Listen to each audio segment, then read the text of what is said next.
Ya, bismillah. Assalamualaikum warahmatullahi wabarakatuh. Waalaikumsalam warahmatullahi wabarakatuh. Alhamdulillah wassalatu wassalamu ala Rasulillah wa ba'd. Tentunya balik lagi di serial live Jakarta Mengaji bersama Ana Deriansa dan juga bersama guru kita. Masya Allah, kita ketemu lagi kalau kajian malam Ahad. Ini seperti biasa bersama Ahad malam. Malam Ahad, Ahad malam berarti. Oh, kalau malam Ahad Senin berarti Ustaz ya. Iya. Masya Allah, bersama Ustaz Ali Hasan Bawazir hafizahullah taala.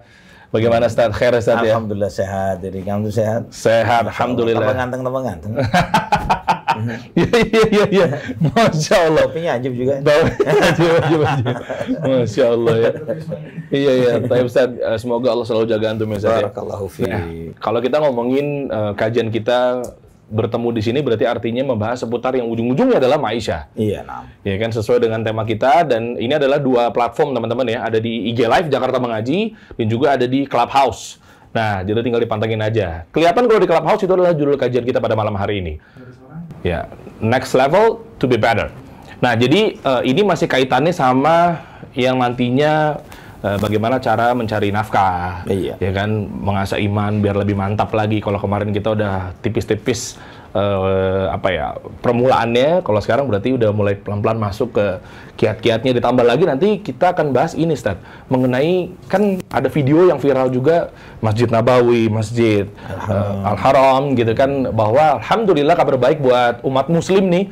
Di sana ternyata sudah rapat lagi safnya, Ustaz. Alhamdulillah. Wah, Masya Allah, ada videonya. Ada videonya, Mas? Ada videonya, Ustaz. Jadi stiker-stiker yang tempat letak para jamaah itu kan biasanya nggak Ustaz. Itu udah mulai dicabut-cabutin. Nah, ini kita lihat video. Masya Allah. Nah, ini banyak cuplikan-cuplikan nih ya. Nah, ini juga nih. Dicopot-copotin stikernya tempat berpijak yang biasanya kan diatur posisinya bahwa ini safnya sesuai dengan petunjuk stiker ya. Masya Allah. Ternyata udah dikupas-kupasin, alhamdulillah. Artinya di sini udah rapat kembali di safnya. Balik lagi, alhamdulillah, untuk merapatkan saf kita. Bagaimana menurut Ustaz nih pandangannya seperti ini? Ustaz? Alhamdulillah, luar biasa. Alhamdulillah. Semoga segera juga di negeri kita seperti ini. Amin ya Allah, mudah-mudahan ya Ustaz ya. Nah, ini kita bahas juga nih fenomenal yang namanya sekarang udah mulai rapat lagi. Nah, artinya nanti akan nyambung juga sesuai dengan tema kita pada malam hari ini. Baik, kalau gitu ada sponsor-sponsor yang turut berpartisipasi juga pada kajian kita malam hari ini, yaitu ada Ifah Deliwear, ada buku juga nanti akan dibagikan ke teman-teman jika berhasil menjawab pertanyaan dari Ustaz Ali Hasan Bawazir, hafizahullah taala. Ada kopi bokeh juga ya. Baik, kalau gitu langsung saja kita mulai kajian kita pada malam hari ini. Fadhal Ustaz, barakallahu fiik. Wa fiik, barakallahu fiik. Bismillahirrahmanirrahim. Assalamualaikum warahmatullahi wabarakatuh. Waalaikumsalam warahmatullahi wabarakatuh. Alhamdulillahi rabbil alamin, wassalatu wassalamu ala asyrafil anbiya'i wal mursalin, nabiyina Muhammadin wa ala alihi wa sahbihi wa tabi'in wa man tabi'ahum bi ihsan ila yaumiddin. Akhdari dan ikhwati fillah rahimani wa rahimakumullah. Alhamdulillah, pada kesempatan malam ini kita dipertemukan kembali oleh Allah Subhanahu wa taala. Semoga setiap hari yang kita jalani di dalam kehidupan kita ini semakin hari semakin baik, semakin hari semakin baik, dan kita berharap memohon kepada Allah Subhanahu wa taala agar hari terbaik kita adalah hari ketika kita dipanggil oleh Allah Subhanahu wa taala. Hari terbaik adalah ketika kita berjumpa dengan Allah. Itu yang ditunggu dan diharapkan oleh setiap orang yang beriman. Dalam konteks pembicaraan kita tentang ma'isyah dan untuk menjadi pribadi yang lebih baik, menjadi orang yang bahagia.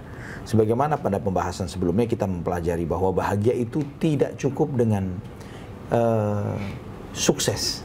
Ya, tidak cukup kita itu sukses, tapi sukses dan bahagia. Dan kita telah membahas 4 pilar yang memang harus diperbaiki. Ya, agar ketika seseorang itu ingin bahagia, ingin sukses secara utuh, maka 4 pilar ini harus sempurna, harus bisa dia perbaiki secara utuh. Aspek keimanan, aspek pribadi, aspek dia dengan lingkungan dan masyarakat di mana dia tinggal. Kemudian baru yang terakhir dia bicara tentang bisnisnya. Karena bagaimana mungkin kita mau bahagia atau membuat orang lain bahagia kalau kitanya sendiri tidak tahu cara bahagia. Nah, ini penting sekali. Nah, pada kesempatan malam ini kita menyambut alhamdulillah rumah-rumah Allah sudah kembali mulai balik normal gitu ya. Betul. Maka ini saatnya kita balik lagi ke masjid, sholat berjamaah. Karena di dalam sholat berjamaah ini subhanallah mengandung rahasia yang luar biasa, nikmat yang besar. Coba kita perhatikan Ya, di dalam Al-Quran, Allah Subhanahu wa Ta'ala dalam surat An-Nur ayat 35 itu Allah Subhanahu wa Ta'ala menyampaikan tentang Allahu nurus samawati wal ard. Allah adalah cahaya langit dan bumi. Ayat yang menjelaskan bagaimana sumber cahaya di alam semesta ini dari Allah Subhanahu wa Ta'ala. Dan setelah ayat itu, setelah Allah menyebutkan bahwa Allah cahaya langit dan bumi, Allah Subhanahu wa Ta'ala menyebutkan fi buyutin adzinallahu an turfa'a wa yudhkara fihi ismuhu yusabbihu lahu fiha bil ghuduwi wal asal. Di rumah-rumah Allah, di masjid-masjid, Allah Subhanahu wa Ta'ala mengizinkan untuk ditinggikan dan disebut namanya. Mereka bertasbih memuji Allah Subhanahu wa Ta'ala di pagi dan sore hari. Kemudian di ayat selanjutnya, siapa yang melakukan itu? Rijalun la tulhihim tijaratu wala bay'un an dzikrillahi wa iqamis salati wa ita'iz zakah yakhafuna yawman tataqallabu fihi alqulub wal absar. Yang menegakkan ibadah di rumah-rumah Allah ini adalah lelaki-lelaki, rijal. Nah, lelaki di sini dalam bahasa Arab itu bahasa kata laki-laki itu ada laki-laki dalam arti jenis kelamin. Ada laki-laki yang menunjukkan sifat kejantanan sebagai laki-laki, sebagai pemberani, orang yang selalu di depan di dalam menghadapi masalah dan sebagainya. Kalau cuman dzukur itu jenis kelamin. Nah, jenis kelamin ini laki-laki dan wanita, di situ semua artinya semua orang sesuai dengan, kalau dia jenis kelaminnya laki-laki, belum tentu dia memiliki sifat kelelakian. Iya. Benar ya? Tapi ketika dia disebutkan oleh Allah rijal, ini adalah laki yang sejati.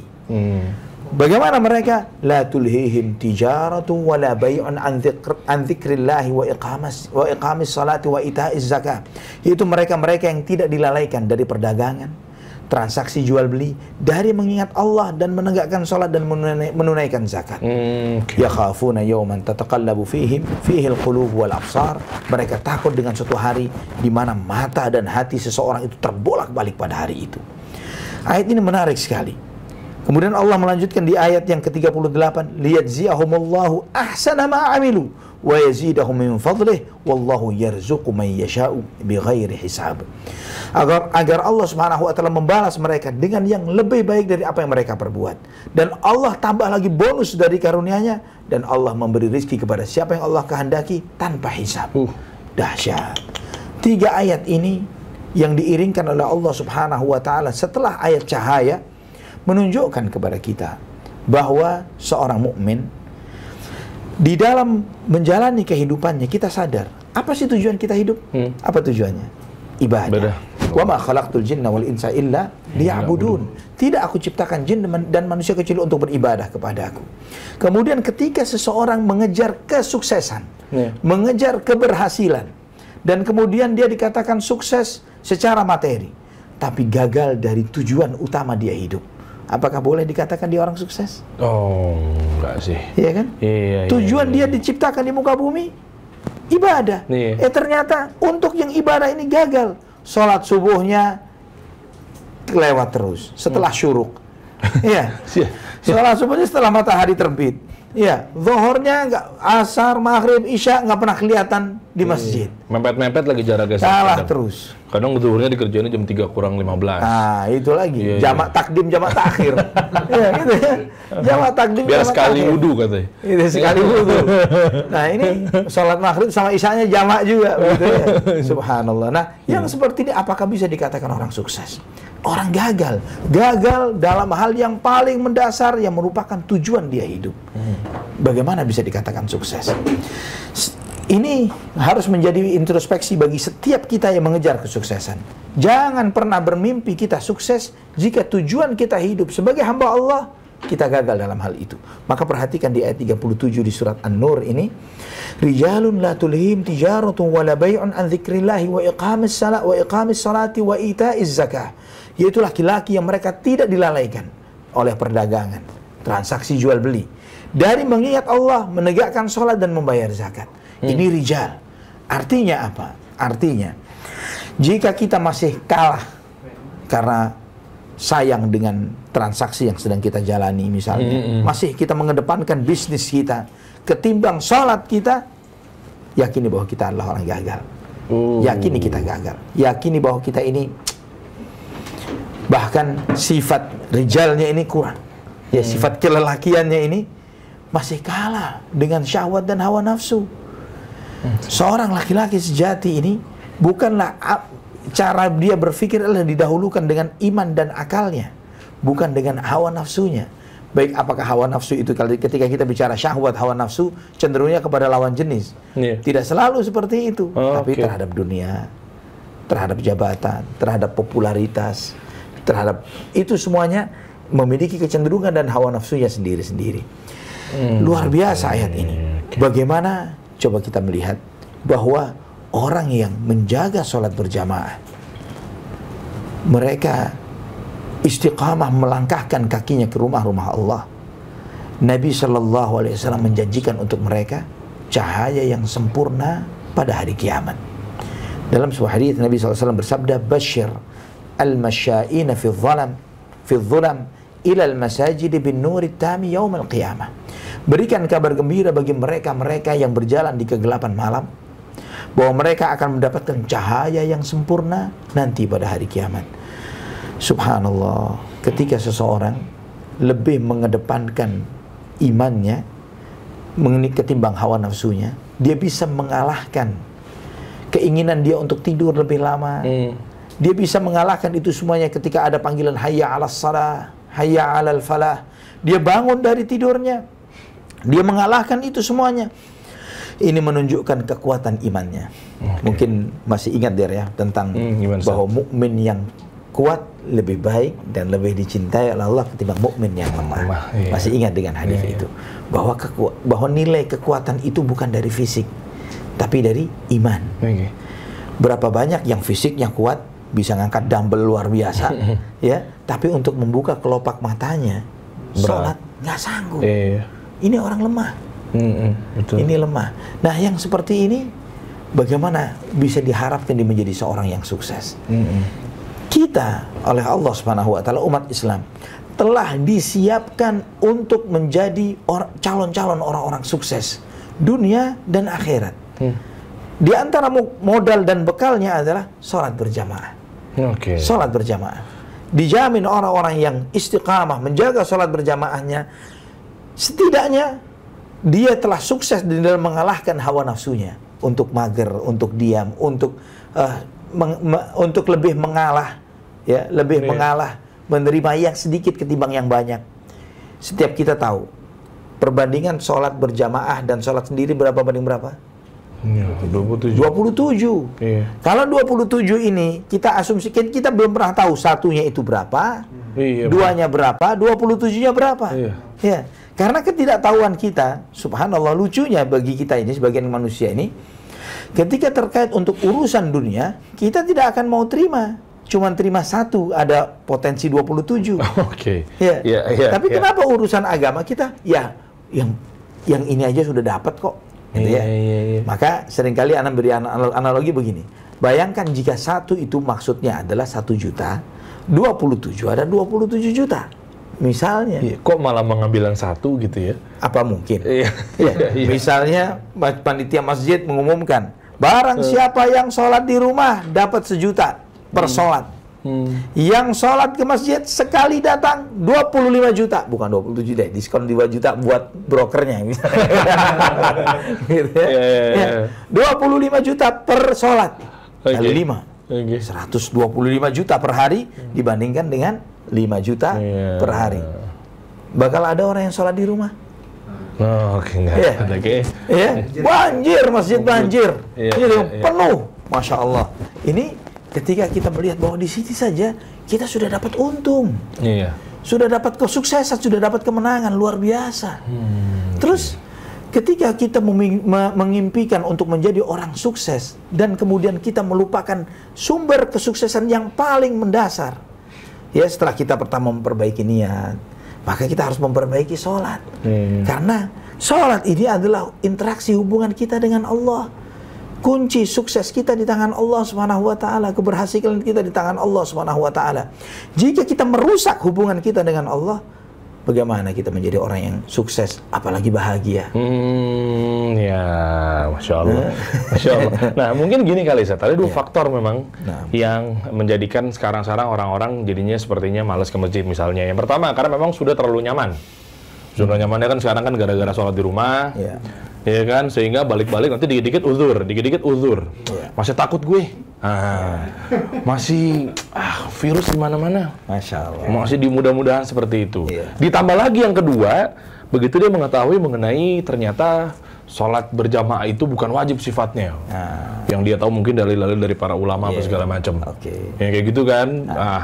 Nah itu bagaimana tuh Ustaz cara ya menjelaskan kepada mereka-mereka yang mungkin masih beranggapan seperti itu. Baik. Pertama, merasa zona nyaman dengan sholat di rumah. Insya Allah setiap kita yang sudah terbiasa melaksanakan sholat berjamaah di masjid, kita akan merasakan kenyamanan ibadah sholat itu di masjid berjamaah. Setiap kita merasakan itu, kita betul-betul merasakan bagaimana suasana hati, bagaimana kekhusyuan, bagaimana kita dapat sholatnya itu. Harusnya lebih rindu lagi ketika gitu, berjamaah. Terlebih lagi, kita sempat terjeda dengan adanya pandemi. Sekian lama, kita tidak bisa berangkat ke masjid. Sekarang ada peluang untuk bisa ke masjid. Kemudian kita tidak mengambil peluang itu sama sekali. Aneh, bin ajaib. Begitu ya. Tambah lagi, ketika sebagian kita merasa khawatir karena masih pandemi belum berakhir misalnya, dan sebagian kita kemudian dengan dalih itu tidak sholat ke masjid karena khawatir terkena virus itu tadi. Tapi berapa banyak dari kita mau vaksin hanya tujuannya untuk bisa masuk mall?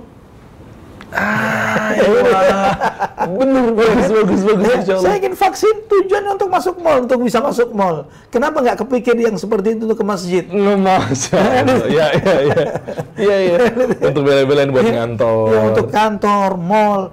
Sedangkan di dalam setiap aktivitas dia, interaksi singgungan dia dengan sesamanya, ketika di kantor, di lift dan lain sebagainya, di kendaraan-kendaraan umum, potensinya lebih ini lagi. Lebih besar ketimbang di masjid. Masjid protokol kesehatan dijaga dengan luar biasa saat ini. Kenapa di skip? Kenapa dilewatin? Kalau jika bukan ini adalah gangguan dari syaitan. Nah itu. Kemudian tadi terkait tentang hukum. Saya tidak akan berbicara tentang dalil mana yang rajih dan yang tidak rajih, karena itu pembicaraan para fuqaha. Tapi ketika kita mengetahui, sepakat para ulama bahwa sholat berjamaah lebih utama ketimbang sholat sendiri. Tadi perbandingannya 1:27. Al-Imam Ibnu Qayyim rahimahullah di dalam kitab Madarijus Salikin, beliau menyampaikan di antara pintu-pintu masuknya syaitan adalah ketika kita dibisiki oleh syaitan untuk mengambil amalan yang baik, sedangkan ada potensi untuk melakukan yang lebih baik. Ini sudah terjebak dalam pintu bujuk rayu dan tipuan syaitan. Anggap sendiri itu baik, salat sendiri di rumah baik, berjamaah lebih baik, tapi kita lebih prefer untuk yang baik dan kita lupakan yang lebih baik. Ini sudah kesandung dan terkena bujuk rayu syaitan. Allahu Akbar. Semuanya di situ ternyata tuh. Subhanallah. Nah, cara melawannya itu tuh satu. Biasanya kan berat banget tuh. Apalagi kan banyak sekarang kan mungkin beberapa orang-orang ada yang merasa futur. Iya kan? Baik. Cara melawannya banyak sekali. Pertama, kita dengan mengetahui hukumnya. Kemudian kita mengetahui keutamaannya. Dengan mengetahui keutamaan sholat berjamaah, kita tahu masjid itu diberi nama dengan Baitullah, rumah Allah. Karena memang rumah ini adalah yang dimuliakan oleh Allah Subhanahu wa taala, di mana kita mengagungkan dan memuliakan Allah Subhanahu wa taala di dalam masjid. Dan juga orang-orang yang datang berkunjung ke rumah-rumah Allah ini adalah tamu-tamunya Allah Subhanahu wa taala. Tamu-tamunya Allah. Dalam sebuah hadis, Nabi sallallahu alaihi wasallam bersabda, "Man tawadda'a fi baitihi fa ahsana al-wudu'a, thumma ata al-masjid, fa huwa zairullah, wa haqqun 'alal mazuri an yukrima az-zair." Barang siapa yang berwudu di rumahnya dan memperbagus wudunya, kemudian dia mendatangi masjid, maka dia adalah orang yang berkunjung kepada Allah. Maka hak bagi yang dikunjungi untuk memuliakan tamunya. Allah memerintahkan kita untuk memuliakan tamu dan itu bagian dari iman. Bagaimana dengan yang maha mulia ketika menyambut tamunya? Kita tamu-tamu Allah. Dan sangat berhak. Maka oleh karena itulah orang yang berangkat ke masjid, dia di dalam perlindungan Allah Subhanahu wa ta'ala sejak dia berangkat sampai dia kembali. Dan itu pun ketika dia keluar dari rumahnya dalam keadaan suci, maka itu dicatat dia sedang sholat. Sudah dihitung sejak sedang sholat, walaupun dia belum sampai ke masjid. Nunggu sholat, dihitung sholat. Sholatnya bonus, subhanallah. Prosesnya itu aja udah kehitung. Sudah kehitung. Oke. Tadi sempat Ana singgung terkait dengan cahaya. Dan Allah menjanjikan, Rasulullah SAW menjanjikan bahwa orang yang istiqamah berjalan ke masjid akan diberi cahaya yang sempurna pada hari kiamat. Karena memang hari kiamat ini hari yang penuh kegelapan. Sehingga dalam sebuah hadis Nabi SAW bersabda, ittaqudz zulma fa inna zulma zulumatun yaumal qiyamah. Hati-hati kalian dengan kezaliman. Karena kezaliman itu akan menyebabkan zulumat, kegelapan-kegelapan pada hari kiamat. Menjadi kegelapan pada hari kiamat, waliyadzubillah. Dan yang akan menjadi penerang kita nantinya adalah iman dan amal soleh kita yang ketika kita lakukan di dunia. Terlebih lagi, momen yang paling mengerikan adalah ketika kita ngantri untuk nyebrang sirat, jembatan yang membentang di atas neraka jahanam. Bisa kebayang, Nabi SAW pernah menyebutkan bahwa ada satu batu yang jatuh dari tepi jurang neraka jahanam, 70 tahun baru sampai ke dasarnya. 70 tahun. Ini 70 tahun yang lalu dijatuhkan baru sampai ke dasarnya. Bisa kebayang yang seperti ini, neraka jahanam yang memiliki kail-kail, yang kail-kail ini menyambar orang-orang yang tidak akan salah sambar. Gelap gulita yang luar biasa. Kita butuh cahaya pada saat itu. Kita butuh untuk bisa menyeberang dengan selamat, dengan kokoh kaki kita di atasnya, dan cepat sampai ke tujuan. Siapa yang mereka yang mendapatkan itu? Yaitu mereka-mereka yang segera menyambut panggilan Allah di dunia. Hayya 'alas salah, hayya 'alal falah. Dia bergegas. Maka secepat itu dia merespon panggilan Allah, secepat itu pula dia akan melewati sirat. Korelasinya ke situ. Makanya ada hubungannya sama sholat itu kan, ada soal Al-Fatihahnya juga di situ. Ihdinas siratal mustaqim.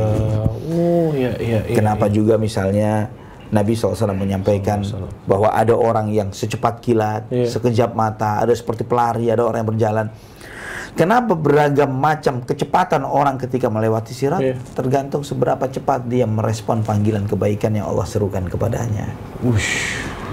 Apakah memang selain sholat juga terhitung, Zat? Amalan-amalan yang lainnya, misalnya dari puasa, zakat? Selain sholat, puasa, zakat, taubat, termasuk ajakan seruan taubat ini, sebagian kita menunda-nundanya misalnya. Iya kan? Sedangkan taubat itu dituntut untuk bergegas. Wasari'u ila maghfiratin min rabbikum wa jannah. Bergegaslah kamu, cepat-cepatlah kamu menuju ampunan Tuhanmu dan surga. Yang lebarnya selebar langit dan bumi, yang disediakan bagi orang yang bertakwa. Ini kita dituntut untuk bergegas bertaubat. Jadi tidak hanya terkait dengan sholat, tapi semua ibadah yang Allah memanggil dan menyuruh kita untuk melakukannya. Nyambung ke jembatan sirat tadi ya. Masya Allah ya. Nah jadi memang terkadang kita lihat ya anak-anak muda sekarang gitu kan, tahu temennya udah ngaji hijrah, tapi kok rasa susah gitu, Sat. Maksudnya, aduh, gimana cara ngasih taunya ya? Kan banyak kan begitu-begitu, Sat. Apalagi kan di podcast Ana juga kan ada mungkin Ana taruh narasumber di situ yang mungkin tadinya dulunya kayak gimana, sekarang kayak gimana. Tapi ternyata komen-komen yang ada tuh yang komen justru malah teman-temannya dia yang sekarang mungkin belum terpanggil gitu, Sat. Begitu ya? Iya, apa komentar mereka? Iya, maksudnya kayak, oh Masya Allah ya gitu misalnya. Bagus komentarnya, Masya Allah. Gitu kan. Tapi sebetulnya dia pun cuma komen, tapi mungkin hatinya belum terdorong untuk. Iya, nah apakah memang ini masuk dalam bab yang tadi yang Ustadz bilang bahwa ternyata nih orang nih belum terniat untuk panggilan taubat apa segala macam gitu. Padahal dia tahu kalau temennya ini begitu gitu. Sudah menjadi lebih baik. Nah, setidaknya alhamdulillah kita melihat gerakan hijrah, ya, perbaikan, banyaknya generasi muda dan kemudian juga mereka-mereka yang dahulunya di masa kelamnya mereka dan kemudian mereka keluar dari situ. Setidaknya kita bisa mengambil banyak pelajaran. Ya, pelajaran apa di antaranya? Ternyata Anda melihat bahwa perubahan tampilan zahir, yang itu semuanya adalah buah dari apa yang ada di dalam hati seseorang. Ya, bagaimana orang yang telah hijrah, bertaubat kepada Allah Subhanahu wa taala, Allah Subhanahu wa taala anugerahkan ketenangan di dalam hatinya, kesejukan dalam hatinya, cahaya yang itu pun berdampak kepada wajahnya. Ya, maka banyak sekali kita melihat teman-teman kita yang dahulunya seperti apa, setelah dia hijrah menjadi baik, menjadi betul, masya Allah jadi adem ngelihatnya, gitu ya.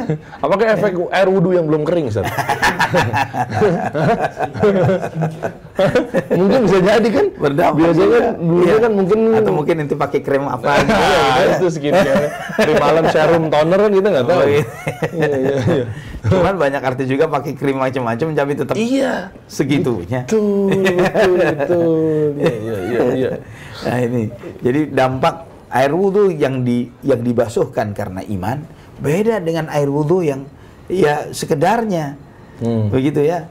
Karena ketenangan ini tidak bisa disetting. Ketenangan itu tidak bisa, ya karena jaim di depan kamera, di depan umat, begitu ya. Tapi bagaimana dia bisa mengontrol sesuatu yang ada di dalam dirinya sendiri? Ini yang tadi Anda perhatikan. Dan kemudian yang kedua, teman-teman yang berkomentar positif setidaknya, berkomentar positif kepada temannya yang sudah hijrah.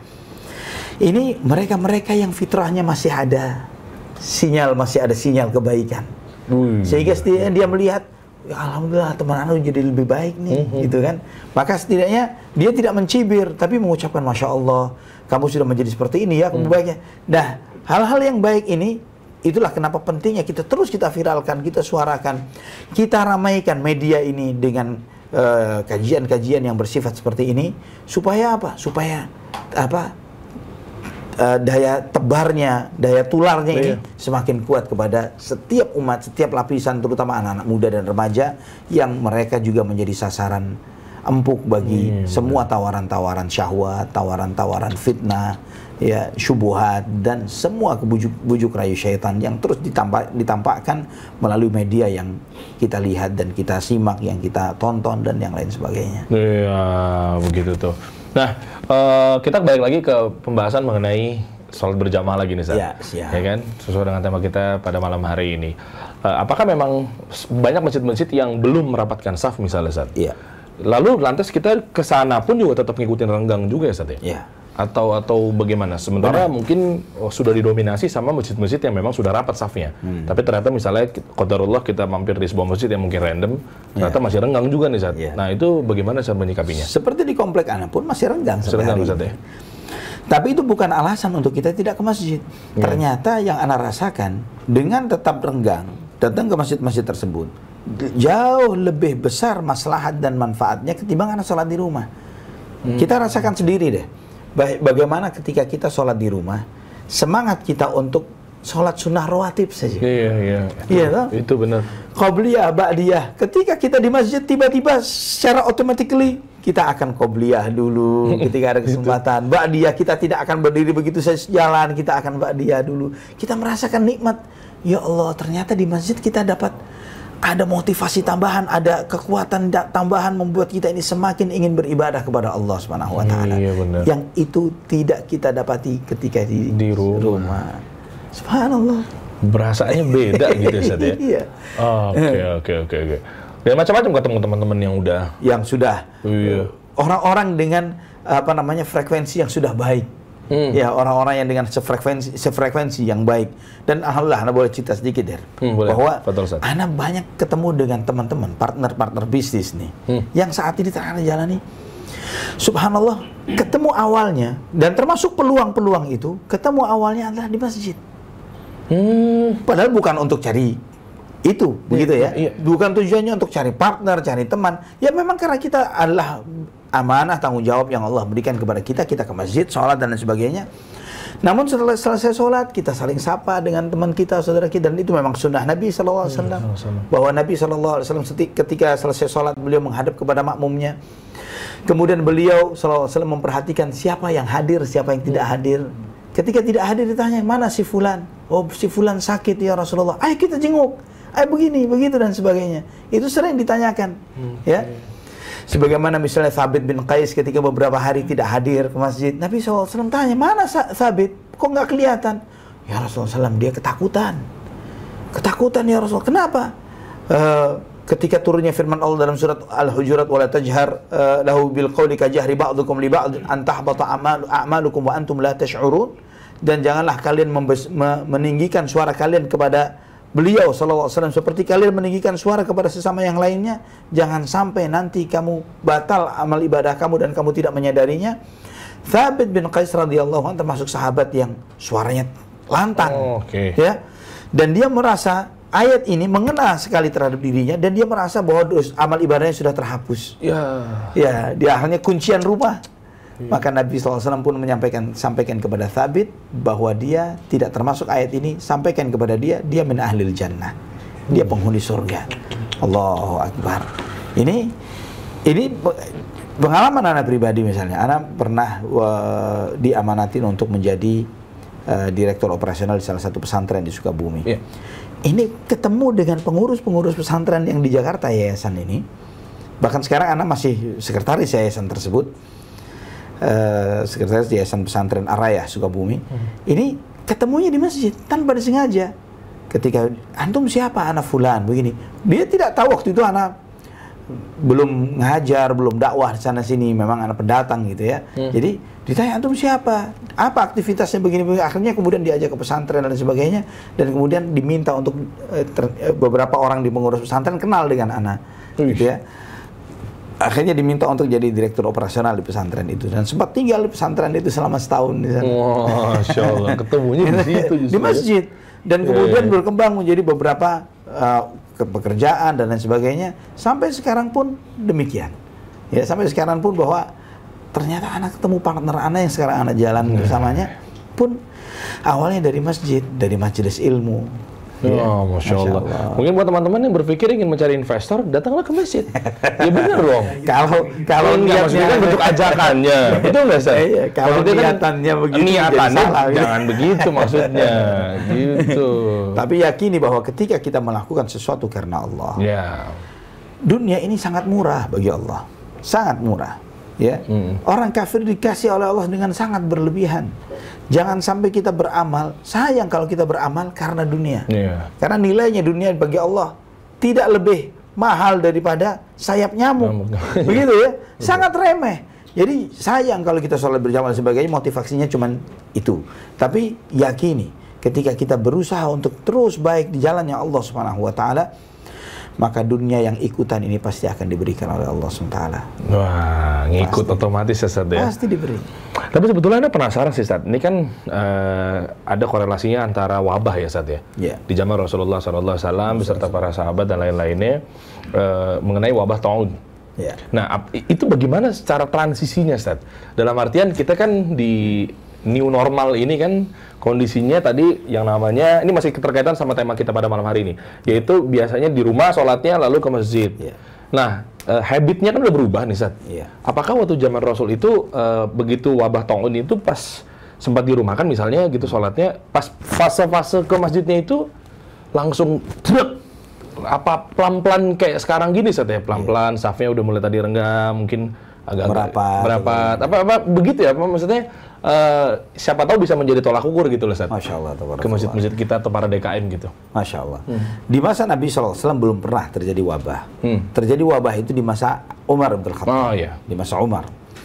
Nah, di masa Umar memang betul bahwa yang ditunjuk pada saat itu Amr bin al-As radhiyallahu anhu, beliau memerintahkan untuk menjauh, ya, untuk terpecah supaya wabah ini tidak saling menular satu dengan yang lainnya.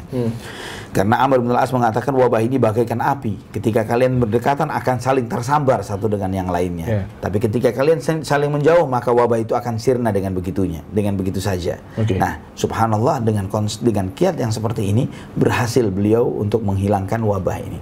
Nah, ketika antum tanya mengenai proses transisi dari menjauh, menghindari masjid, lockdown, tertutup, kemudian sebagainya, setelah itu dibuka, apakah kemudian berjarak, apakah dengan tahapan-tahapan seperti ini, hal-hal yang seperti ini adalah sifatnya ijtihadiyah. Ya, ijtihadiyah. Dan itu diserahkan kepada para ulama. Alhamdulillah Majelis Ulama Indonesia pun mengeluarkan fatwanya mengenai bagaimana sholat ya ketika di masa new normal dan lain sebagainya. Jadi kita mengikuti saja arahan pemerintah. Ketika pemerintah mengarahkan masih renggang, kita renggang.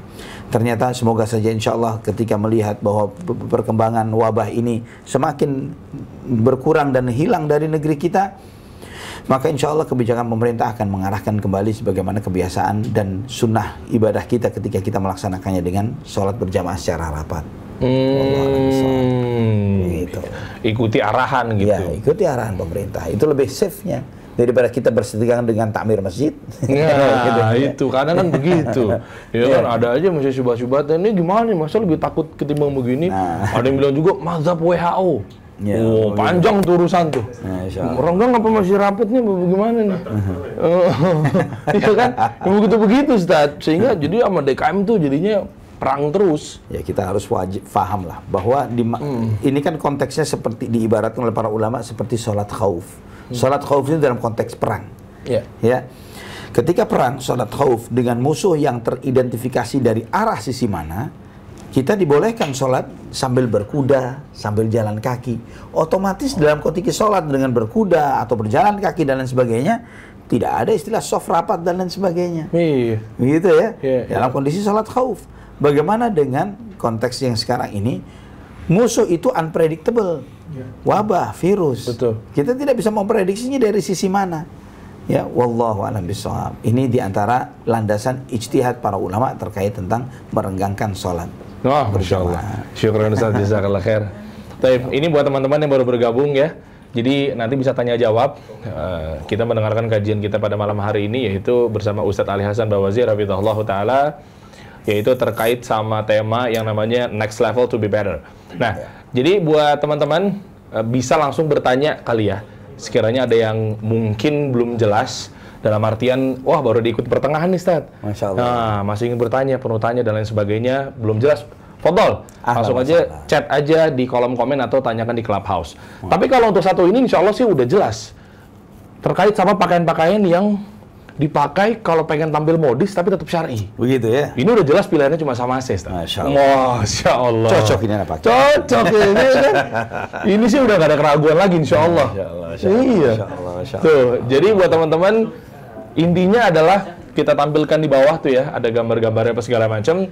Ini solusi banget buat teman-teman kalau pengen pakai ke kantor, kemejaan koko apa segala macam gitu kan, seperti yang dipakai sama Ustadz Ali Hasan Bawazir, Masya Allah. Masya Allah. Sama sih itu pilihannya teman-teman semua. Keren, keren. Nah, jadi banyak banget ya, ada beberapa informasi yang teman-teman harus tahu, banyak artikel-artikel baru gitu kan, dan lain sebagainya. Cek aja coba mungkin di Samase Sentro, nah dan lain sebagainya. Ada juga Samase Home JKT, Samase Official, macam-macam pokoknya. Masya Allah. Ini udah tersebar juga distributoran agen-agen marketer di seluruh Indonesia. Oh ya, Masya Allah. Masya Allah. Samase sudah siapa yang nggak kenal Samase? Masya Allah. Ya. Semua tahu Samase. Masya Allah, Bang Nir dan teman-teman nih, Masya Allah. Baik. Dan juga siapa juga yang nggak kenal dengan menu masakan yang namanya sate blora yang sate Blora Cirebon yang ada di Rawamangun, Ustaz. Itu dari tahun 87 juga banyak yang udah makan, Ustaz. Enak. Sopnya aji. Aji betul. Oh, kan Ustaz udah cobain Ustaz ya? Oh, Masya Allah.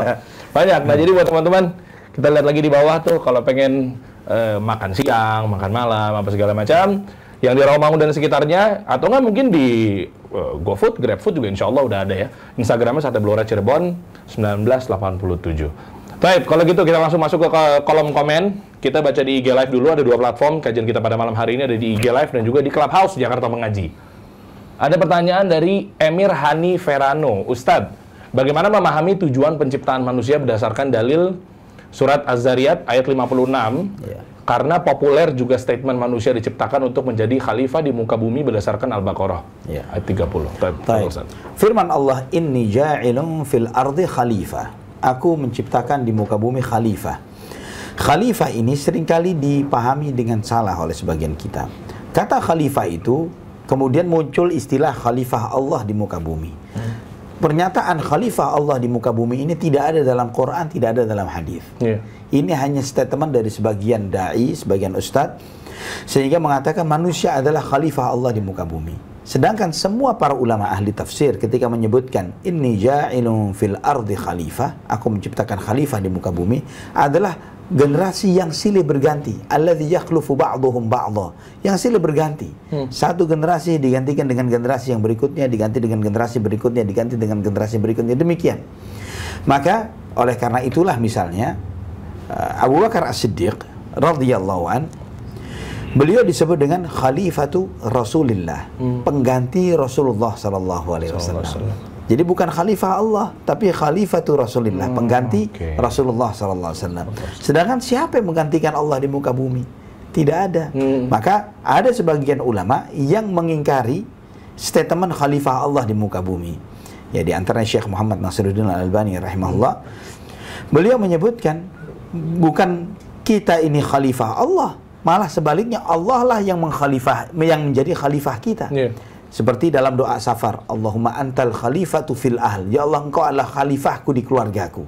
Ketika seorang safar, ya antum ketika membaca doa Allahumma inni as'aluka fi safrina hadzal birra wat taqwa wal amala ma tarda, Allahumma inni a'udzubika min wa'tha'is safar wa ka'abatil manzar wa su'il munqalab fil ahli wal mal. Disebut Allahumma antal khalifatu fil ahl, ya Allah engkaulah yang menjadi khalifahku di keluargaku, engkau yang menggantikan aku. Jadi statement bahwa kita dijadikan sebagai khalifah dalam arti sebagai pemimpin ini walaupun memang tapi dikaitkan dengan ayat ini tidak nyambung sama sekali, ya, dikaitkan dengan itu tidak nyambung.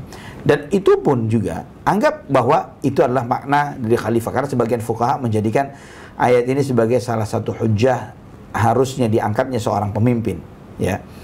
Tapi tidak menafikan dengan surat Az-Zariyat ayat 56, wa ma khalaqtul jinna wal insa illa liya'budun.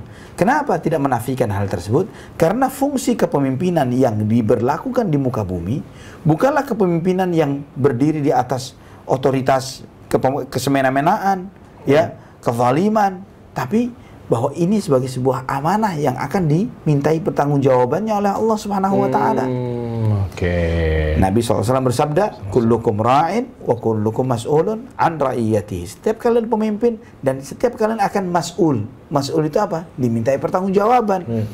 Akan ditanya terkait dengan siapa dan apa yang dipimpinnya. Jadi kepemimpinan yang ditunjuk oleh Allah, jika itu maksudnya adalah kepemimpinan sebuah negara dan yang semisalnya, bukan kepemimpinan yang semau-maunya. Semuanya akan ditanya oleh Allah konteks kepemimpinan sebagai hamba Allah Subhanahu wa taala. Oh iya, berat. Sebagai hamba Allah.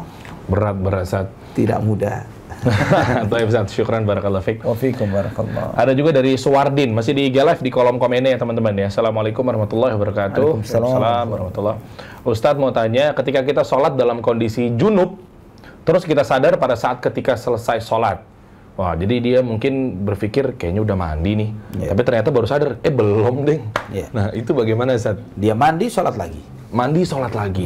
Mandi dan sholat lagi. Karena nggak sah ya sholatnya. Nggak sah dalam kondisi junub. Taib. Oke, selanjutnya ada dari Zahra Store, Buluran. Assalamualaikum Ustaz. Waalaikumsalam. Ana dari Sumatera Barat mau tanya.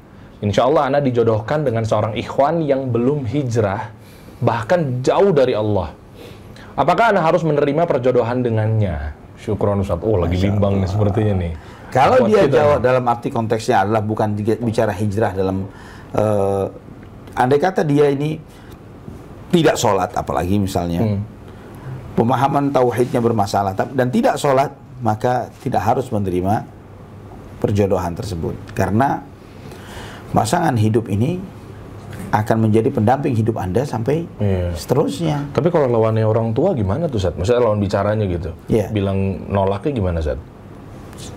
Mungkin udah dijodohin sama orang tuanya. Syarat diterimanya seorang laki-laki itu kan agama dan akhlak. Itu saja sampaikan.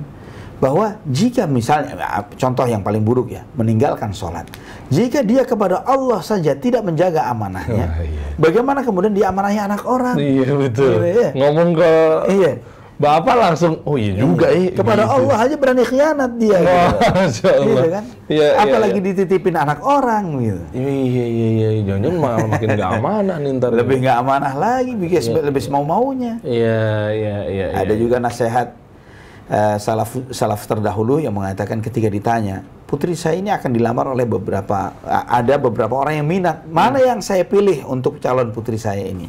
Maka dinasihatkan oleh alim salaf ini, zawwijha man yattaqillah, nikahkanlah dengan orang yang bertakwa kepada Allah. Kenapa? In ahabbaha akramaha wa in abghadaha lam yadhlimha. Karena ketika sedang dalam kondisi mencintai istrinya, akan dimuliakan istrinya tersebut, dan ketika lagi marah dan benci, dia tidak akan zalim terhadap istrinya karena takut kepada Allah.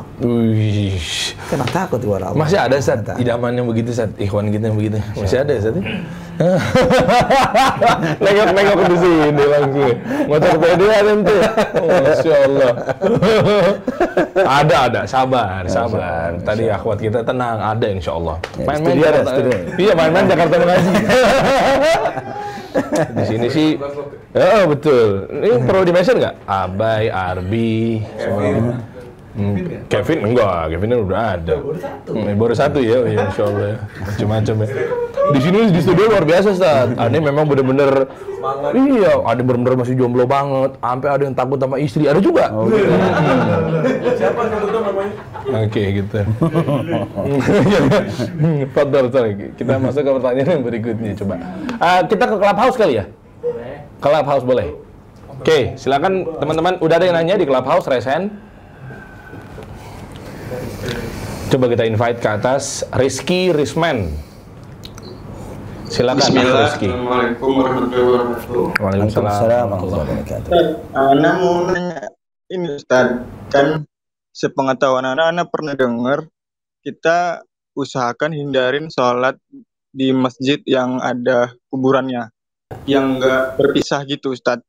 Mohon pencerahannya Ustaz. Barakallahu fiik. Iya, memang tempat yang termasuk tempat kita dilarang untuk melaksanakan sholat adalah kuburan. Ya. Sampai banyak sekali hadis Nabi SAW. Di antaranya Nabi SAW bersabda, la'natullahi 'alal yahud ittakhadhu qubur anbiya'ihim masajid. Allah Subhanahu wa taala melaknat kepada orang-orang Yahudi. Kenapa Allah melaknat mereka? Nabi SAW bersabda, ittakhadhu qubur anbiya'ihim masajid. Mereka menjadikan kubur nabi-nabi mereka sebagai masjid. Menjadikan kuburan nabi sebagai masjid dilaknat oleh Allah Subhanahu wa taala. Apalagi kuburan selain Nabi. Waduh. Ya itu kan ya. Iya. Kemudian di antara doa Nabi sebelum wafat, Allahumma la taj'al qabri 'idan wathanan yu'bad. Ya Allah, jangan Engkau jadikan kuburku sebagai tempat manusia berkumpul. Jangan Engkau jadikan kuburku sebagai berhala yang disembah. Ini di antara doa Nabi SAW. Dan kemudian Nabi SAW banyak sekali hadis. La tusallu ila qabrin wa la tajlisu 'alaiha. Jangan kamu salat menghadap kubur, jangan kamu duduk di atasnya. Dan Nabi SAW ketika sedang sakit ini, beberapa istri beliau sedang menjaga beliau. Ummu Salamah radhiyallahu anha menceritakan tentang perjalanan hijrahnya ke Habasyah di Afrika. Ketika perjalanan ke Habasyah ke Ethiopia ini, Ummu Salamah menceritakan bahwa di sana ya Rasulullah banyak gereja-gereja dengan ukiran-ukiran yang indah, gambar-gambar yang bagus. Ya, disampaikan yang seperti ini. Kemudian Nabi SAW ketika itu beliau sedang dikompres karena panas gitu, beliau membuka kain itu dari wajahnya. Kemudian Nabi SAW bersabda, ulaika idza mata fihim rajulun aw 'abdun salih banau ala qabrihi masjidah. Mereka orang-orang itu ketika ada seorang laki-laki yang saleh atau hamba yang saleh yang meninggal dunia, mereka bangunkan kuburan di atas, mereka bangunkan masjid di atas kuburannya. Ulaika hum syirarul khalqi indallah. Nabi SAW bersabda, mereka adalah seburuk-buruknya makhluk di sisi Allah Subhanahu wa taala. Wa inni anhaakum an dzalik. Ya, Nabi, dan aku melarang kalian jangan melakukan itu. Dalam banyak redaksi. Sehingga para ulama menyebutkan larangan menjadikan kuburan sebagai masjid ini bersifat mutawatir, artinya sangat banyak sekali. Setidaknya ada 14 redaksi dari Nabi Shallallahu Alaihi Wasallam, 14 lafaz yang berbeda-beda terkait dengan larangan ini dari puluhan sahabat. Wah. Dari puluhan sahabat yang menyebutkan akan larangan ini. Jadi dengan alasan inilah kita dilarang untuk sholat di dekat, menghadap kuburan, di dekat kuburan, di masjid yang dibangun di atas kuburan, karena hal itu semuanya dilarang oleh Rasulullah SAW sebagaimana penjelasan para ulama terkait dengan hadis tersebut. Kemudian juga ana tambahkan lagi, bagaimana jika ada orang mengatakan, Ustaz, tapi ana niat ana ini bukan ke kuburan itu, saya karena Allah Subhanahu wa Ta'ala. Pertanyaannya sederhana, hadis-hadis larangan ini mau dikemanain? Begitu saja pertanyaannya. Kan Nabi yang melarang. Nabi SAW ketika melarang sesuatu, jangan dikaitkan dengan niat saya bukan itu ya Rasulullah. Apa berani mengatakan begitu kepada Nabi? Niat saya kepada Allah saja ya Rasulullah. Ya, lah. Nabi ketika melarang, hindari. Itu saja tujuan dan tugas kita sebagai hambanya, sebagai umat beliau sallallahu alaihi wasallam, sebagai hamba Allah Subhanahu wa taala. Masya Allah. Iya. Jadi apakah mungkin Anda merasa lebih pintar dibanding Nabi, kan begitu kan, jadi muncul pertanyaannya. Iya betul.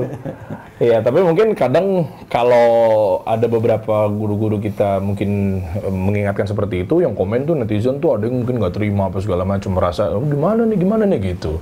Kan maksudnya baik. Hasanah dan sebagainya. Begitulah. Subhanallah.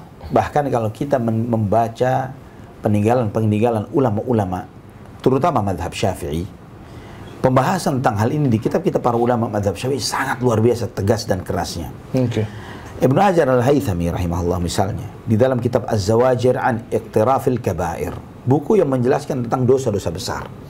Di dalam buku tersebut, beliau menempatkan hal ini sebagai bagian dari dosa-dosa besar. Kabair, dosa besar. Tapi uniknya, kata Imam Ibnu Qayyim rahimahullah, dengan begitu banyaknya penegasan dari Rasulullah SAW yang melarang akan hal ini, namun hadis-hadis ini, hal ini termasuk hal yang paling banyak pelanggarannya di dalam kaum muslimin, di kalangan umat Islam. Benar.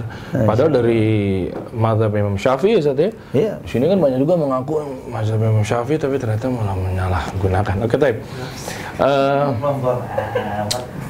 Kita langsung masuk lagi ke Clubhouse lagi atau gimana?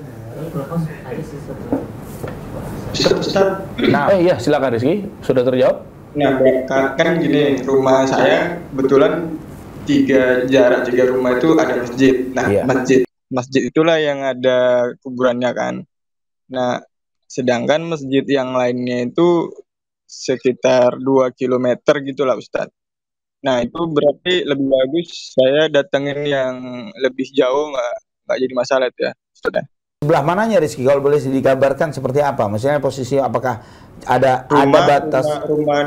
Rumah dengan masjid yang ada kuburan itu jarak sekitar 25 meter. Nah, kuburannya itu dia persis kayak di depan kiblat.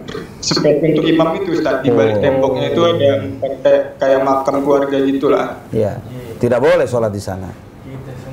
Iya, tidak boleh sholat di sana. Ada pemahaman yang salah. Atau ada temboknya Ustaz? Ada temboknya. Ada pemahaman yang salah di sebagian mereka yang mewakafkan masjid dengan niat wakaf keluarga.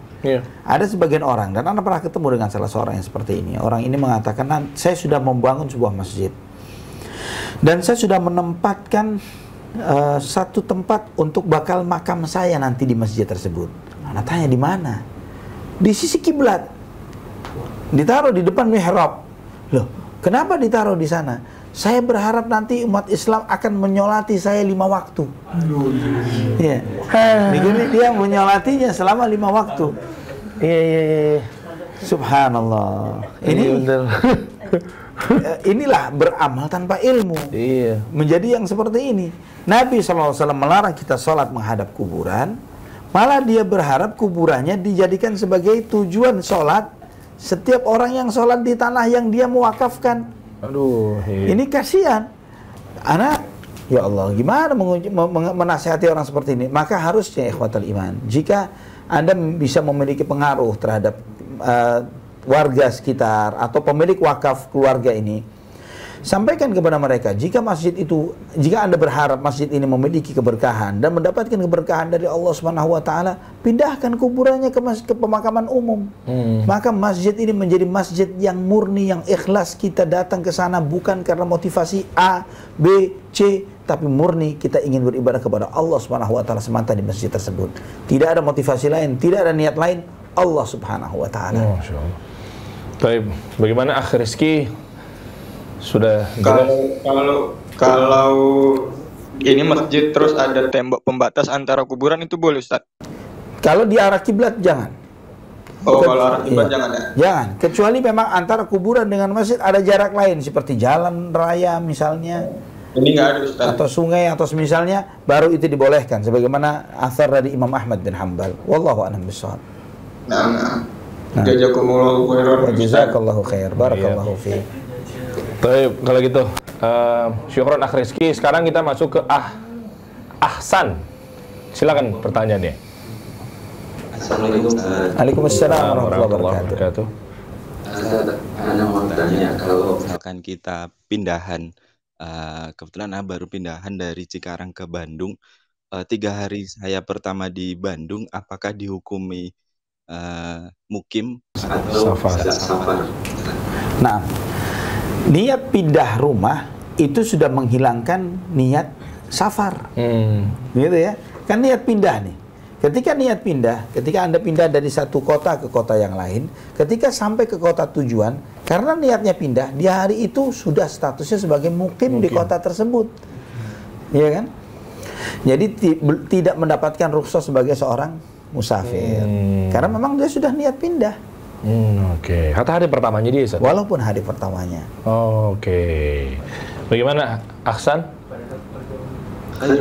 Allah ibarik fiik. Jadi Nabi SAW pun misalnya ketika beliau hijrah dari Makkah ke Madinah, bukan memanfaatkan niat rukhsah safar selama beberapa hari pertama. Tidak, langsung sholat seperti orang mukim. Oh, langsung begitu nyampe? Iya, sampai sholat seperti mukim. Karena statusnya sudah sebagai mukim di kota yang baru tersebut. Kecuali memang kita mau ke tempat mertua, untuk bertamu, kunjungan gitu dan niat untuk balik ke tempat asal kita, maka kita statusnya musafir. Kalau kuliah? Kuliah kerja gitu gimana? Itu mukim sementara di sana. Iya. Baik. Jelas, Bang Hasan ya. Syukran. Jazakallah khair. Jelas sendiri. Allah ibarik fiik. Baik, kita masuk lagi ke IG Live. Hai Rima 83. Assalamualaikum. Waalaikumsalam. Ustadz, mana yang lebih utama bagi seorang wanita bekerja sholat zuhur jamaah di tempat kerja atau pulang ke rumah? Masya Allah. Bekerja apakah ada kemungkinan untuk sholat zuhur pulang ke rumah ketika kerja kantoran begitu? Mungkin dekat kali jaraknya. Ya. Mungkin rumah kantor. Ketika di kantor misalnya, ya dia untuk mengejar sholat zuhur di rumah. Kalau kantoran, menurut Ana sih, kalau konteksnya seperti di Jakarta begitu ya. Jauh jaraknya, belum macet ya. Ya hampir bisa kehilangan waktu sholat. Berapa banyak dari kita yang pulang kerjanya kurang lebih jam 5 begitu ya. Ketika dia mengejar untuk pulang segera di jam 5 tersebut, seringkali maghribnya kelewat. Maghribnya saya kelewat karena berbenturan dengan kemacetan-kemacetan yang ada. Maka jangan memikirkan, walaupun memang afdolnya seorang muslimah sholat di rumahnya, namun ketika dia mengejar yang afdol itu sholatnya kelewat, maka dia sholat di tempat kerjanya, walaupun tidak harus berjamaah. Ya, tidak harus berjamaah. Baik, yang berikutnya Yesi Yolanda. Assalamualaikum. Waalaikumsalam. Ustadz, bagaimana respon seorang akhwat menikah dengan ikhwan yang tidak membiasakan diri sholat berjamaah di masjid dengan harapan mungkin setelah menikah ia akan sholat 5 waktu di masjid? Iya, mungkin di antara bentuk sindiran bagi suaminya yang belum sholat ke masjid, mungkin Anda ketika waktu sholat sediakan 2 mukena gitu. Iya, gitu ya. Sediakan 2 mukena. Iya benar, karena sesungguhnya di rumah adalah wanita. Sebelahan ya. Oh, sebelahan. Iya. Sebelahan. Coba sediakan 2 mukena gitu. 2 mukena. Yang sholat di rumah cewek. Gitu ya, perempuan ini pakai ini dong, gitu ya. Ketika lelaki itu disindir begitunya, insya Allah dia akan. Nah itu. Tapi begitu disindir juga jangan begitu. Oh, dipakai mukenanya dia ke masjid. Makanya jangan. Takutnya dipakai juga mukenanya dia ke masjid. Pakai mukena. Ya juga ente kalau di sini jangan begitu. Jalan-jalan aja pakai pici udah jalan gitu. Jangan pakai sindir mukenanya dipakai sholatnya di masjid. Gitu. Kadang suka. Wah bener juga ya gitu. Ada Hola Madam. Bismillah Ustaz. Mana tadi? Kok Anda geser ya Fatur? Kita lagi baca. Iya benar. Makasih admin. Masya Allah. Hola Madam. Bismillah Ustaz. Bagaimana cara mendakwahi adik saya yang lelaki yang sudah menikah tetapi ketika disuruh sholat sama istrinya dia malah berkata kalau istri nggak sholat baru suami berat hisapnya. Kalau istri nggak sholat Baru. Maksudnya? Oh ngerti. Jadi ya suaminya ngejawab gitu loh Ustaz. Oke. Gitu. Kalau istri nggak sholat baru suami berat hisapnya. Yang gitu. Ana pahamin dari pertanyaan ini bahwa sang suami ini nggak sholat, tapi istrinya masih sholat, gitu ya. Suaminya nggak sholat, istrinya masih sholat.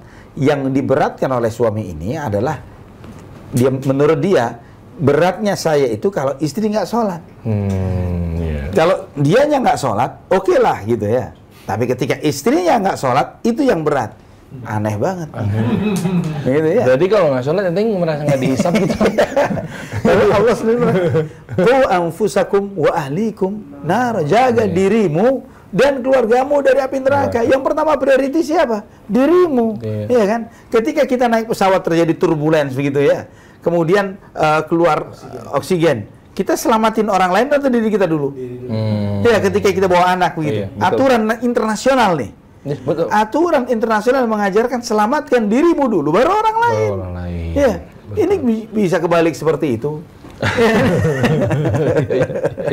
Benar, logis kalau pakai turbulence bener. Karena suka masuk tuh orang-orang tuh. Oh iya juga ya. Sudah kejawab ya, Hola. Insyaallah. Masyaallah. Masih ada waktu? Masih ada. Pemuda salaf.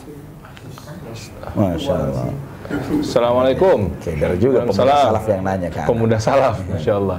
Assalamualaikum. Waalaikumsalam. Ustadz, Anda mau bertanya, apakah pahala sholat berjamaah di rumah sama dengan berjamaah di masjid kah? Ataukah berbeda? Ya, sangat berbeda. Iya. Bagaimana sholat berjamaah di masjid, tiap langkahnya sudah dihitung sholat. Iya kan?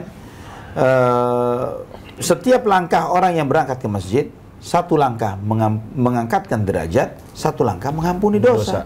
Sehingga karena hal tersebut, maka sebagian para ulama salaf terdahulu, karena mereka memahami tiap langkah itu berpahala, maka misalnya ini, ketika di jalanan biasa, perjalanan biasa mereka, tiap langkahnya setengah meter, mereka akan kurangi step mereka ini untuk mendapatkan langkah yang lebih banyak ke masjid.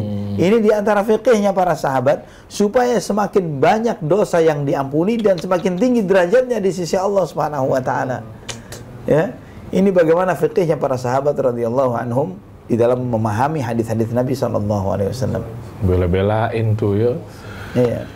Kejawab ya. Masih ada waktu lagi? Masih ada ya? Masih ada ya, Masya Allah. Ada lagi tadi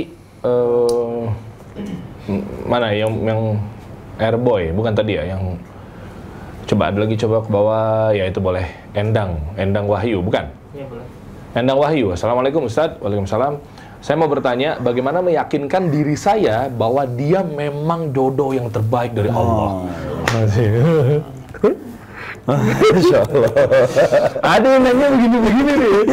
Maksudnya, bedakan antara ikhtiar atau maksa ya.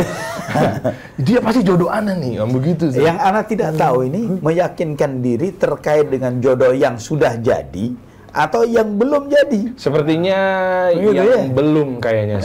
Kalau sepertinya ya, afwan kalau salah. Oke, untuk meyakinkan yang belum jadi, karena kalau sudah jadi ya sudah yakin lah, karena sudah jodoh. Iya, ini kan Iya. lagi ngengker-ngengker, Ustaz. Karena penyakit di zaman ini seringkali sudah jadi jodohnya, masih belum yakin ini jodohnya. Nah itu, Ini bolak-balik nador aja kerjaannya. udah nikah, sudah qabil itu, sudah serumah, udah punya anak. Masih itu jodoh anak enggak ya? Ini kemarin hadirnya di mana dong? Cuma alasan ganti. Nah, terkait jika belum jodoh, ya, bagaimana meyakinkannya? Istikharah. Di antara kiat adalah istikharah. Karena di dalam doa istikharah ini kita minta kepada Allah untuk diberikan pilihan. Ya kan? Dengan kemahailmuan Allah, kemahakuasaan Allah, minta kepada Allah, ya Allah, jika dia memang yang terbaik untukku, untuk kehidupanku sekarang, nanti, ya, dan setelah kehidupanku di muka bumi ini, takdirkan dia untukku, mudahkan dia untukku, dan buat aku ridha dengannya, dan berkahi aku dengan itu. Nah, ini subhanallah dalam doa istikharah. Nah, setelah kita minta dengan melaksanakan salat istikharah, maka sesudah itu akan ada kemudahan-kemudahan atau ketidakmudahan untuk mendapatkan jodoh itu. Ya, jika ternyata takdirnya Allah adalah kemudahan-kemudahan untuk mendekat dengannya, maka insya Allah itulah yang terbaik. Namun jika sebaliknya, ternyata ketidakmudahan yang didapatkan, ada saja yang menghalangi kita untuk mendapatkan kemudahan tersebut, maka yakini mungkin itu bukanlah jodoh yang terbaik untukmu. Masya Allah. Kalau masih bebel gimana, Zat? Kayaknya udah di maksain gitu ya. Tapi enggak, dia udah bener sama gue deh, pokoknya gitu. Iya. Ini seringkali memang kita meminta kepada Allah, maksan, ya Allah, jadikanlah dia jodohku, ya Allah. Masya Allah. Misalnya gitu dia doa gitu ya. Dan ya Allah, andai kata tercatat di sisimu dia bukan jodohku, ya Allah, rubahlah takdirmu, jadikan dia jodohku. Itu ya. Rubahlah takdirmu. Iya, maksa gitu ya. Dan belum tentu ketika Allah perturutkan apa yang dia mau akan menjadi yang terbaik buat dia.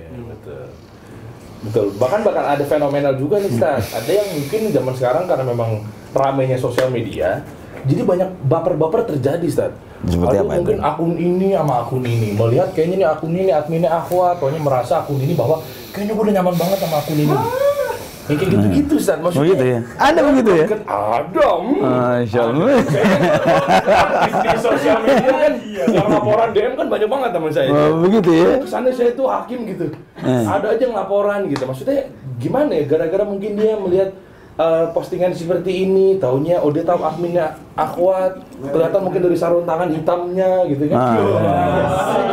Iya. Maksudnya akhirnya ujung-ujungnya pokoknya gue yakin ini adalah jodoh. Maksudnya padahal ketemu aja belum, nazar aja belum. Gitu ya? Gimana, Zat? Apakah memang ternyata fitnah sosial media sebesar itu, Zat? Subhanallah. Gimana, Zat? Memang Nabi SAW juga bahwa wanita itu innal mar'ata idza adbarat tabi'atha syaitan. Ya, di zaman Nabi SAW wanita itu tidak seperti di zaman kita yang semuanya terlihat, ya. Dari depan, dari belakang. Di zaman itu tertutup secara utuh. Tapi itu pun ketika mereka berpaling dan berjalan dengan tutupan hijabnya yang rapi pun, itu dia dihiasi oleh syaitan. Nah, syaitan ini memang sudah melakukan riset market yang luar biasa. Gitu ya. Syaitan juga ternyata belajar marketing. Gurunya marketing. Ya gitu kan. Maka pengikut syaitan begitu banyak gitu kan ya, yang membeli produk-produk jualannya, dagangannya syaitan. Jadi syaitan ini akan memperhatikan ini customer dia ini siapa nih. Kalau anak pengajian tidak akan ditawarin akhwat berbikini. Itu ya. Yang ditawarkan adalah akhwat berhijab. Begitu ya. Sarung tangan yang antum sebut. Itu ya. Itu yang akan jadi. Nah, ya kan, dengan gambaran Masya Allah, ini pakai hijab aja kelihatan begini banget gitu, Masya Allah begitu ya. Gimana kalau dibuka hijabnya begitu kan ya?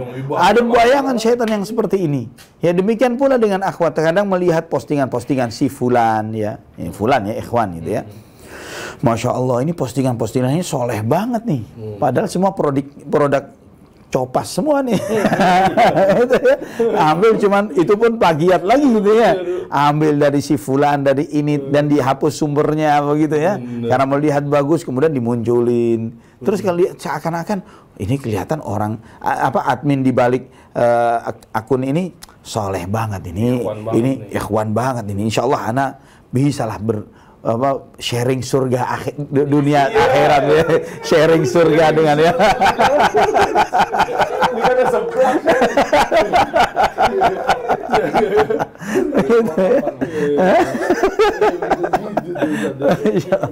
Jadi iya kan, ini mainan setan ini marketingnya mereka sangat detail banget.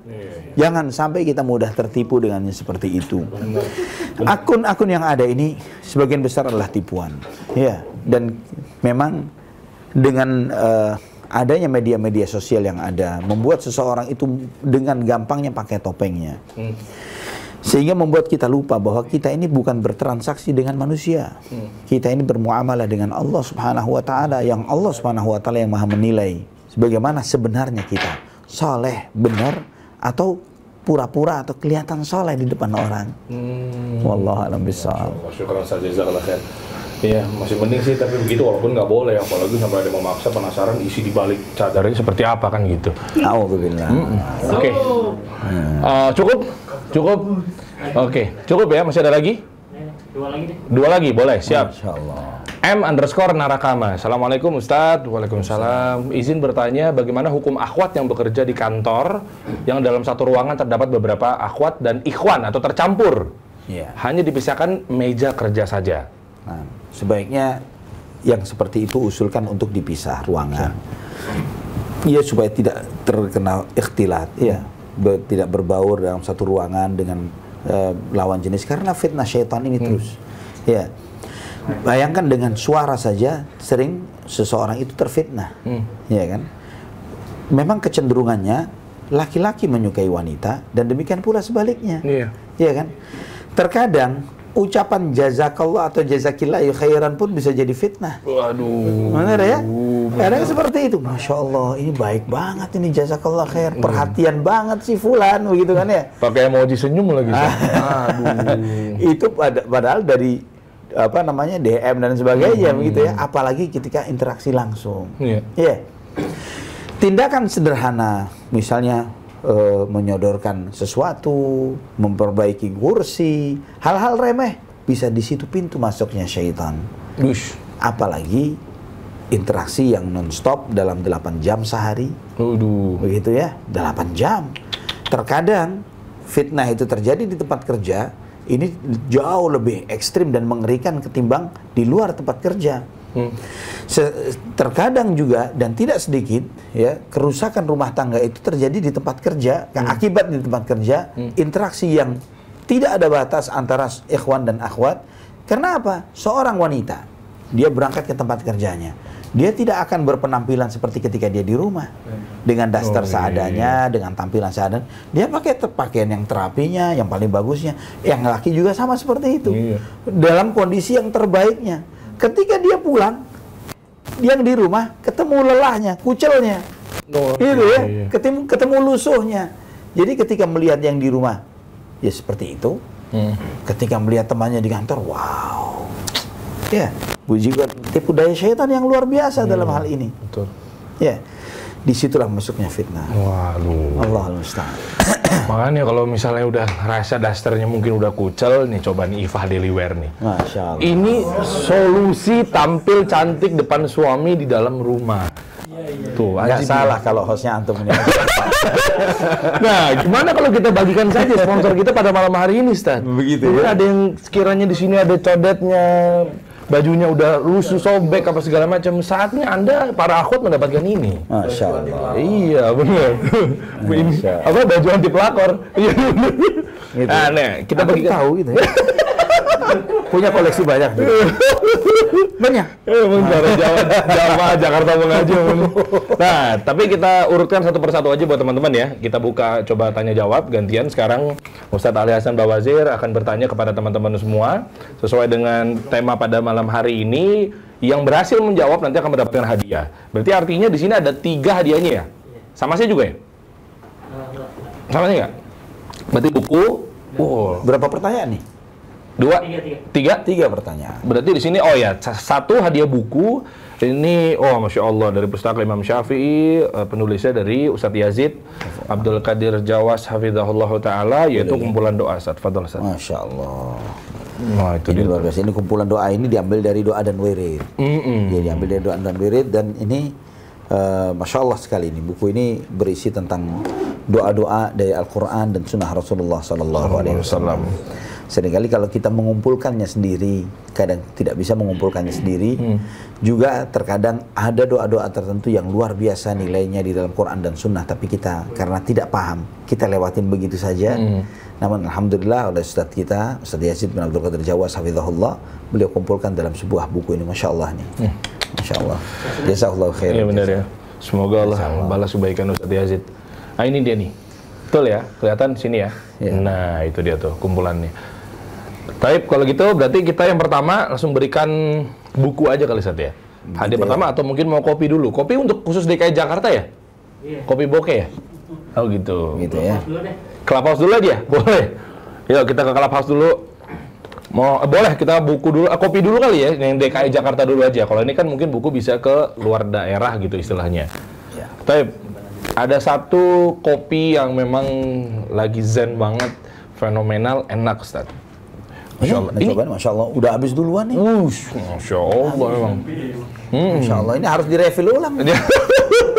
Bisa direfill nggak? Bisa, insya Allah kalau datang ke store-nya bisa direfill 74 kali, enggak? Masya Allah. Oh enggak, gitu ya. Oh ini dia nih. Waduh, ini dia nih. Masya Allah nih, ini kopi bokeh. Walaupun kita di kafe berdua deh. Ana yang order nih. Ustaz yang order nih. Ana yang order, ente cuma numpang nongkrong aja di sini. Bener. Numpang wifi.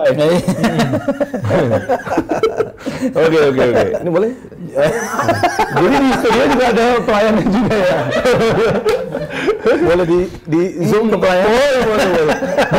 Dan ini juga eksis banget saat nama akunnya Abu Sofia Abang Kevin. Lagi buka kelas. Ada di sini beliau. Masya Allah. Jazakallah khair. Kalau yang nuang ini apa namanya? Seorang ustadz mungkin beda ini rasanya. Berarti Kevin mengaku ustadz sama ustadz. Oh iya. Jadi kita ngobrol Kevin.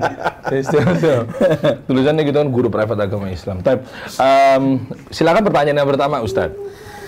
Aduh, ini anak kasih yang ringan-ringan aja. Ringan-ringan. Boleh aja deh. 3 pertanyaan ya. Yang pertama nih, dalam hadis Jibril itu ada iman, Islam, ihsan, gitu ya. Yang ingin anak tanyakan, kalau rukun iman jelas, ya, rukun Islam jelas, rukunnya ihsan apa ya? Wah iya, biasanya tahunya kita rukun iman, rukun Islam. Ayo di Clubhouse dulu ya berarti ya? Semuanya ada di hadis itu sebetulnya. Oke, baik Ustaz. Kita ke Clubhouse dulu dari IG Live, mungkin kalau mau meninggalkan sejenak juga nggak apa-apa. Nanti hadiahnya adalah kopi bokeh.jkt. Nah, ada Doni Anderson. Dari tadi dia. Dari tadi? Jangan-jangan mungkin tadi mau nanya kali. Tapi silakan aja Doni. Mungkin siapa tahu jawabannya. Coba. Atau Edi Nugroho.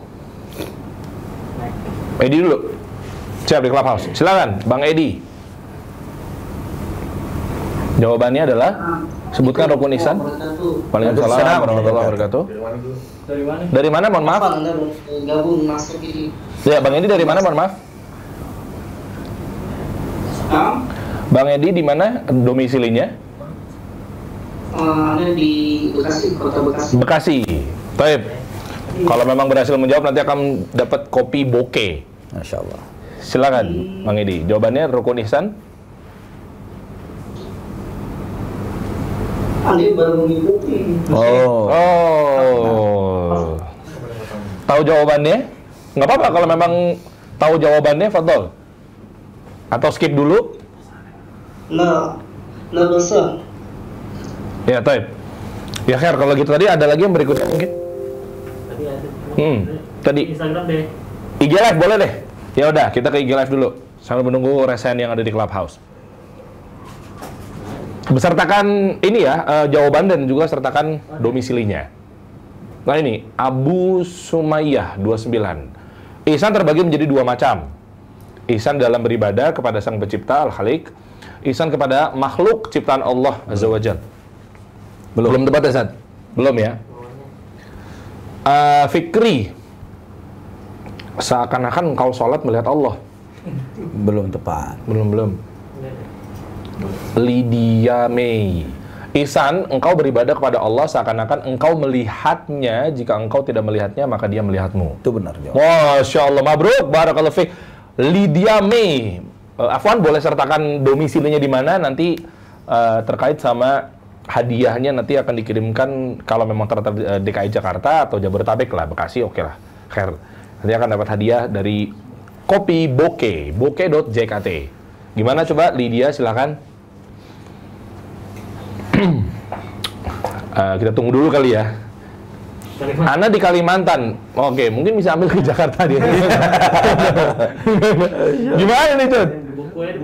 Buku aja kalau gitu ya. Kita switch ya, berarti artinya Lydia May mendapatkan buku ini karangan dari Ustadz Yazid Jawas hafizahullah ta'ala, yaitu berjudul Kumpulan Doa. Wah, Masya Allah, dari Quran dan Sunnah yang sahih. Masya Allah. Ini mendapatkan buku ya buat Lydia May. Fadhol Ustaz, berarti pertanyaan berikutnya Jakarta ya, jawab dengan kasih domisilinya DKI Jakarta kalau memang ternyata tinggal di sana. Anak kasih yang gampang lagi deh. Atau Jabodetabek. Fadhol Ustaz. Kapan sholat 5 waktu diwajibkan oleh Allah SWT? Kapan sholat 5 waktu diwajibkan? Ya ini pertanyaan kapan, artinya jawabannya adalah sekian tahun. Oh lengkap. Ya artinya tahun keberapa gitu ya. Oke. Tahun keberapa. Boleh, jangan curang, ngetik rumah ISO dulu ya. Oke yuk. Entar laku gue ke situ biasanya. Oke, Muhammad Ridwan di Clubhouse. Silakan, Bang Muhammad Ridwan. Assalamualaikum warahmatullahi wabarakatuh. Waalaikumsalam warahmatullahi wabarakatuh. Bahas peristiwa Isra Miraj bukan? Betul. Tahun keberapa? Tahunnya? Udah tahunnya lupa. Cuman tahunnya pas peristiwa Isra Miraj. Bagaimana, Zat? Benar. Isra Mi'raj. Dibenarkan? Belum tepat ya? Gini dulu, Bang Muhammad Ridwan tinggal di mana, Bang Afwan? Jogja. Oh, Jogja. Aduh, udah kebetulan juga kurang tepat juga jawabannya, Zat ya. Kalau Isra Mi'raj benar, tapi di tahun keberapa itu yang ingin tahu, yang ingin belum ya. Oke, baik. Alafu nih Bang Muhammad Ridwan di Jogja dan juga kurang tepat tahunnya. Coba kita lihat Azhari Fauzan 24. Azhari Fauzan 24 diwajibkan sholat berjamaah oleh Allah waktu Isra Miraj abad ke-13. Aduh, jangan tanya abad, tahun keberapa? Tahun keberapanya dong? Ada lagi? Nah ini Irfan Sejah Putra. Salah. Betul ya, ya, ketiga Hijriah. Tahun 3 Hijriah. Oke, ada juga Ibnu Siddiq. Tahun ke-10 kenabian saat benar. Isra Miraj. Masya Allah, Ibnu Siddiq, mabruk. Ente di mana, Bang? Di Kalimantan lagi nih kayaknya nih tadi. Bukan? Hah, Ibnu Siddiq di mana, Afwan? Boleh diketik nggak? Benar itu Ibnu Siddiq jawabannya. Benar ya? Oh, Masya Allah, tahun 10 kenabian. Coba kita lihat nih. Ini kalau di luar Jabodetabek, emang kopi Bokeh bukannya ini, Jod? Bentuk kalengan bukannya udah bisa? Ini ada owner kebetulan di sini. Hah? Ngeri meledak, Bang. Ngeri meledak pernah? Pernah. Oh, itu malah jadinya mudarat buat ini ya. Iya, Jangan deh kalau gitu ya. Coba kita lihat mungkin Ibnu Siddiq kira-kira daerah mana? Citayam, Depok. Masya Allah, dekat rel kereta tuh. Iya benar.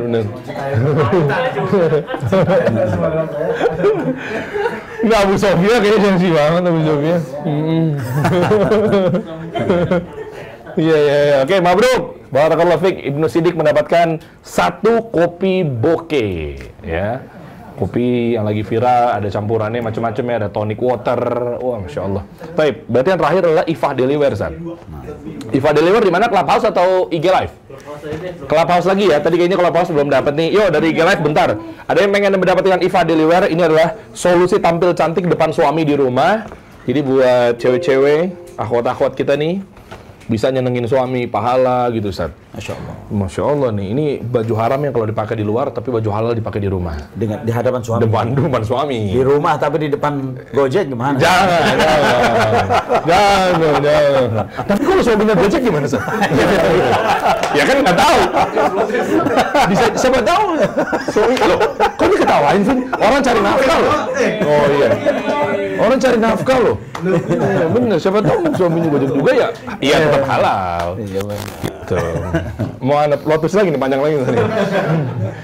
Padahal Ustaz, pertanyaannya. Baik, karena pertanyaannya terkait dengan hadiahnya baju kostum akhwat di hadapan suaminya. Baju dinas.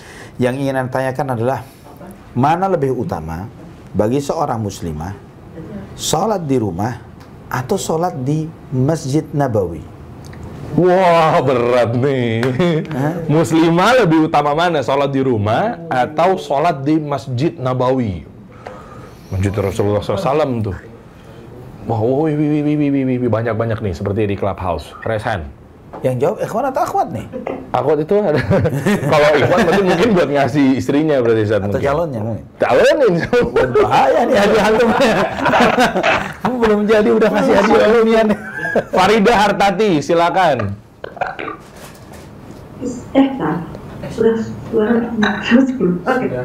Bismillah. Jawabannya tetap lebih utama di rumah. Barakallahu fiik. Jawaban nanti benar. Barakallahu. Bener ya, Masya Allah, mabruk. Ya. Udah dicoba dikacaukan, tapi ternyata mau sebaik-baik ke masjid juga ternyata buat wanita di rumah ya, Ustaz ya. Ada seorang wanita yang minta kepada Nabi SAW ingin sholat bersama Rasulullah SAW. Nabi SAW kemudian bersabda, laqad alimtu annaki tuhibbina an tusalliya ma'i. Aku mengetahui bahwa kamu suka untuk sholat bersamaku. Namun kemudian Nabi SAW menjelaskan, sholatuki fi baitiki khairun min sholatiki ma'i fi masjidi hadza. Dalam sebuah hadis yang diriwayatkan Imam Abu Dawud, bahwa sholatmu di rumahmu lebih baik ketimbang sholatmu bersamaku di masjidku ini. Ya, itu bersama beliau SAW di masjidnya juga. Ternyata sholatnya seorang muslimah di rumahnya lebih afdal dari itu. Nah, taib. Mabruk, barakallahu fiik buat Farida ini mendapatkan Ifah Daily Wear, Masya Allah. Nanti akan dikirim langsung dari pusatnya itu di Bandung ya. Taib, kalau gitu Ustaz, mungkin kita sudahi saja kajian kita pada malam hari ini. Alhamdulillah. Mungkin bisa ditutup Ustaz. Fadhol Ustaz, mungkin ada kalimat-kalimat yang ingin disampaikan. Ikhwatal iman rahimani wa rahimakumullah. Konteks pembicaraan kita terkait dengan kesuksesan. Sukses itu tidak cukup dengan kesuksesan materi, tapi kita gersang dan kering hati kita. Sukses itu ketika seseorang itu mendapatkan ketenangannya, mendapatkan kebahagiaannya, ketentramannya, ketika dia dekat dengan Allah Subhanahu wa Ta'ala. Nah, di antara apa yang diajarkan oleh Nabi kita Muhammad SAW, beliau SAW mengajarkan kepada kita kiat-kiat sukses yang sejati, sukses dan bahagia.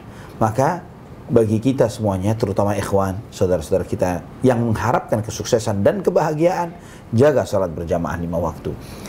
Kontrol waktu kita. Jangan sampai kita dikalahkan karena kesibukan dan yang lain sebagainya, sehingga kita terlewatkan dari salat berjamaah. Sehingga terlewatkanlah kita dari keuntungan besar yang Allah Subhanahu wa Ta'ala janjikan untuk kita. Semoga salat berjamaah 5 waktu ini mudah kita lakukan, terlebih lagi dengan kondisi yang sekarang.